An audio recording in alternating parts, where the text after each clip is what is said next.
नमस्कार साथियों, आप लोगों का स्वागत है गज केसरी बायो क्लासेस में। और आज हम मानव जनन के जो चैप्टर है 12th क्लास का कक्षा 12 का मानव जनन चैप्टर है, उसमें विदलन और समसूत्री विभाजन में अंतर पढ़ेंगे।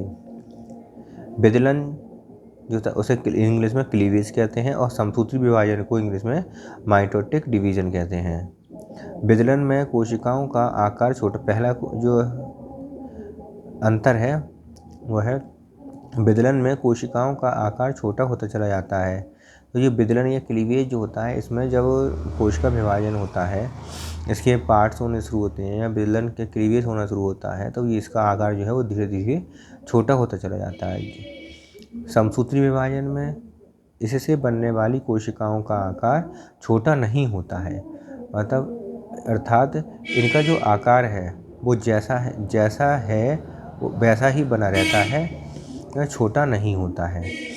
ठीक है, अगला ये दूसरा है, यह युग्मनज या अनिषेचित अंडे में होता है। तो या तो ये किसमें होगा, युग्मनज में होगा, या फिर ये अनिषेचित अंडे में होता है। विदलन अनिषेचित अंडे में भी हो सकता है और यह युग्मनज में तो होता ही होता है। समसूत्री विभाजन ये अधिकांश कायिक कोशिकाओं में होता है। समसूत्री विभाजन कायिक कोशिकाओं अर्थात में, जैसे कि आपने कायिक जनन में पढ़ा था, ये कायिक कोशिकाओं में विभाजन होता है। कायिक जनन जो प्रक्रिया होती है उसमें कायिक कोशिकाओं में विभाजन होता है, यही समसूत्री विभाजन होता है। तीसरा है, विदलन के कोशिका विभाजन के पश्चात इंटरफेज तथा वृद्धिकाल ग्रोथ फेज नहीं होती है।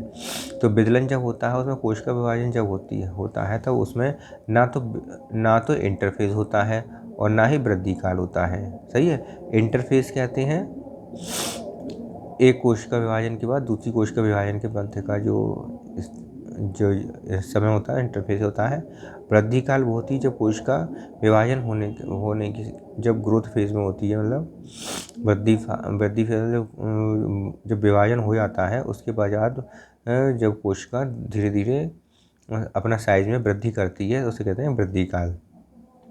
ऐसा कोई भी इसमें पीरियड नहीं आता है विदलन में, जबकि समसूत्री विभाजन में इंटरफेज और वृद्धिकाल दोनों ही पाए जाते हैं, दोनों ही इसमें होते हैं।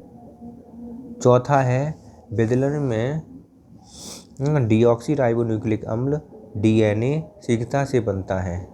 ठीक है, तो विदलन में जो डीऑक्सीराइबोन्यूक्लिक अम्ल या DNA जो होता है वो बहुत तेज़ी से बनता है, क्योंकि इसमें विभाजन बहुत तेज़ी से होता है इसलिए, जबकि इसमें DNA बहुत धीमी प्रक्रिया से बनता है। विदलन में कोशिका विभाजन बहुत तेज़ी से होता है इसलिए DNA बहुत तेज़ी से बनता है, जबकि समसूत्री विभाजन में कोशिका विभाजन बहुत कम तेज़ी से होता है, धीमी गति से होता है, इसलिए इसमें DNA भी बहुत धीमी गति से ही बनता है। ऑक्सीजन का प्रयोग प्रचुर मात्रा में होता है। जब विभाजन तेज़ी से होगा तो ऑक्सीजन की आवश्यकता ज़्यादा होगी, तो ऑक्सीजन का प्रचुर मात्रा में प्रयोग होता है। जबकि यहाँ पर क्या होता है, ऑक्सीजन का कम मात्रा प्रयोग होता है, क्योंकि विभाजन की गति कम होती है, DNA कम बनता है, तो इसमें ऑक्सीजन की मात्रा भी कम प्रयोग में आती है, कम प्रयोग में आती है। धीमे धीमे ये प्रोसेस ही सारी धीमे चल रही है, इसलिए ऑक्सीजन का प्रयोग भी धीमे धीमे ही होता है। ठीक है, तो ये हो गए अंतर आपके विदलन और कोशिका विभाजन समसूत्री विभाजन में। अब आते हैं पूर्णभंजी विभाजन होलोब्लास्टिक में और अपूर्णभंजी विभाजन अर्थात हेलोब्लास्टिक क्लीवेज में। होलोब्लास्टिक क्लीवेज और होलोब्लास्टिक क्लीवेज में क्या अंतर होता है ये अब देखेंगे। पहला अंतर है, इसमें युग्मनज का पूर्ण विभाजन होता है। इसमें युग्मनज का पूर्ण विभाजन होता है, जबकि इसमें युग्मनज का अर्ध विभाजन होता है। अर्ध विभाजन मतलब आधा। युग्मनज जो होता है जाइगोट का आधा विभाजन होता है, इसमें जाइगोट का पूरा विभाजन होता है। दूसरा ऑप्शन दिया हुआ है, यह अलेसिथल तथा माइक्रोलेसिथल अंडों में पाया जाता है। तो दो प्रकार के अंडे जो होते हैं, एलेसिथल और माइक्रोलेसिथल अंडे, इनमें ये पूर्णभंजी पाया जाता है। जबकि मियोलेसिथल जो होते हैं और सेंट्रोलेसिथल जो होते हैं उन अंडों में अपूर्ण विभाजन पाया जाता है। तो याद रखने वाली ऑप्शन आता है, नीट में भी आ जाता है कि एलेसिथल और माइक्रोलेसिथल जो होते हैं उनमें पूर्णभंजी विभाजन होता है, होलोब्लास्टिक विभाजन होता है, जबकि मियोलेसिथल और सेंट्रोलेसिथल अंडों में अन होलोब्लास्टिक क्लीवेज पाया जाता है। तीसरा है तारा मछली, मेढक आदि में होता है। ये सब किसमें होते हैं? तारा मछली, मेढक आदि में ये होलोब्लास्टिक या पूर्णभंजी ब्लास्टिक क्लीवेज होता है, जबकि सरीसृप, पक्षी वर्ग और कीटों तथा अंडे देने वाले स्तनधारियों में, सरीसृपों में, पक्षियों में, कीटों में और अंडे देने वाले स्तनधारियों में केवल अन होलोब्लास्टिक क्लीवेज पाया जाता है। तो आज हमने पूर्णभंजी विभाजन और अपूर्णभंजी विभाजन के बारे में ही समझ लिया। अब नेक्स्ट आता है विभाजन मोरुला और ब्लास्टुला में।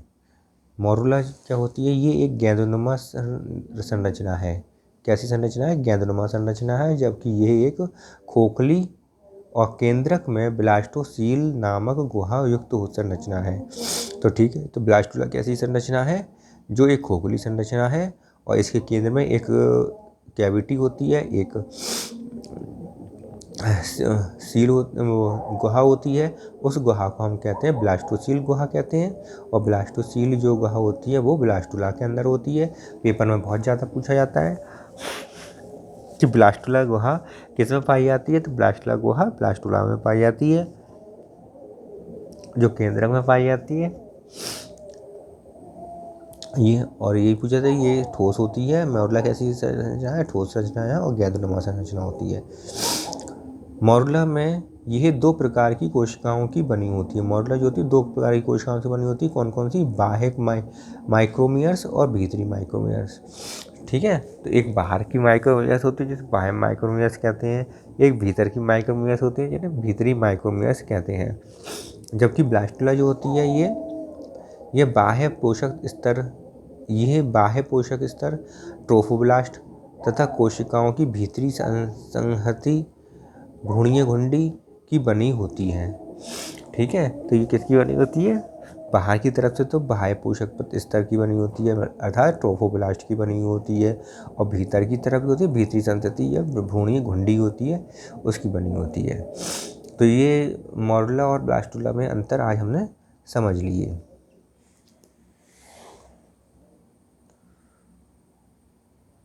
अगर आप लोगों को मेरी वीडियो अच्छी लगती है तो मैं लाइक करें, अपने साथियों के साथ शेयर करें, और आप पहली बार मेरे चैनल पर आए हो तो इसे सब्सक्राइब जरूर कर लें और बेल आइकन दबा दें, जिससे कि जो भी मैं वीडियो डालूँ उसका नोटिफिकेशन सबसे पहले आपके पास पहुंच सके और आप उसे और वीडियो का आप लाभ ले सकें। लाइक ज़रूर कर दें और अपने साथियों के साथ शेयर जरूर कर लें।